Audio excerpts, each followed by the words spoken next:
बहुत सारे लोग ये प्रश्न पूछते हैं कि जीवन में अच्छे काम, अच्छे लोगों की संगति का क्या महत्व होता है।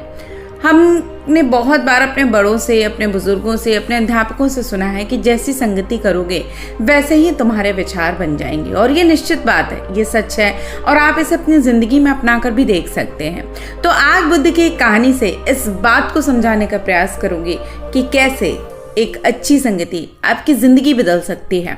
महात्मा बुद्ध एक गांव में ठहरे हुए थे। वे प्रतिदिन शाम को वहां पर सत्संग करते थे।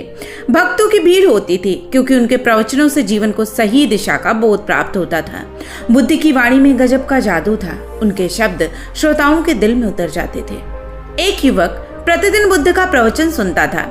एक दिन जब प्रवचन खत्म हुआ तो वो बुद्ध के पास गया और बोला, महाराज, मैं काफी दिनों से आपके प्रवचन सुन रहा हूँ, किंतु यहाँ से जाने के बाद मैं अपने गृहस्थ जीवन में वैसा सदाचरण नहीं कर पाता जैसा यहाँ से सुनकर जाता हूँ। क्योंकि जब मैं यहाँ आता हूँ मेरे भाव बदल जाते हैं, लेकिन जब मैं फिर से संसार में जाता हूँ तो मेरे भाव संसार जैसे ही हो जाते हैं और मैं बिल्कुल बदल जाता हूँ।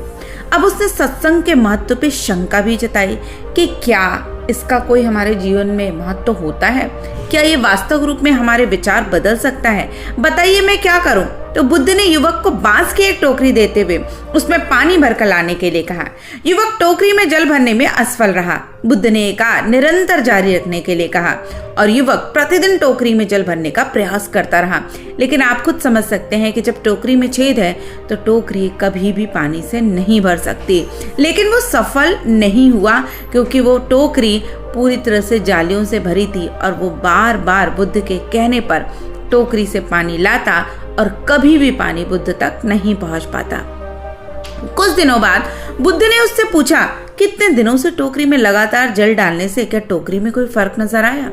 युवक बोला, कोई ज्यादा फर्क तो नहीं है, लेकिन एक फर्क जरूर नजर आया। पहले टोकरी के साथ मिट्टी जमा होती थी, अब वो साफ दिखाई देती है, कोई गंदगी नहीं दिखाई देती है और इसके छेद पहले जितने बड़े रह गए थे वो अब थोड़े छोटे हो गए हैं।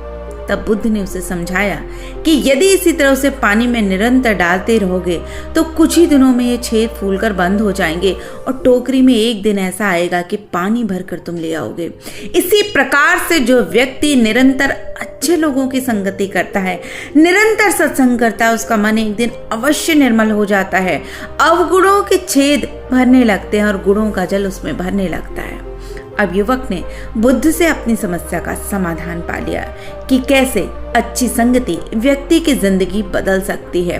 तो इसलिए कोशिश करें, अच्छे विचारों को सुने, अच्छे लोगों को सुने, क्योंकि जब हमारे विचार शुद्ध होते हैं तो हमारा जिंदगी बहुत ज़्यादा बदल जाती है।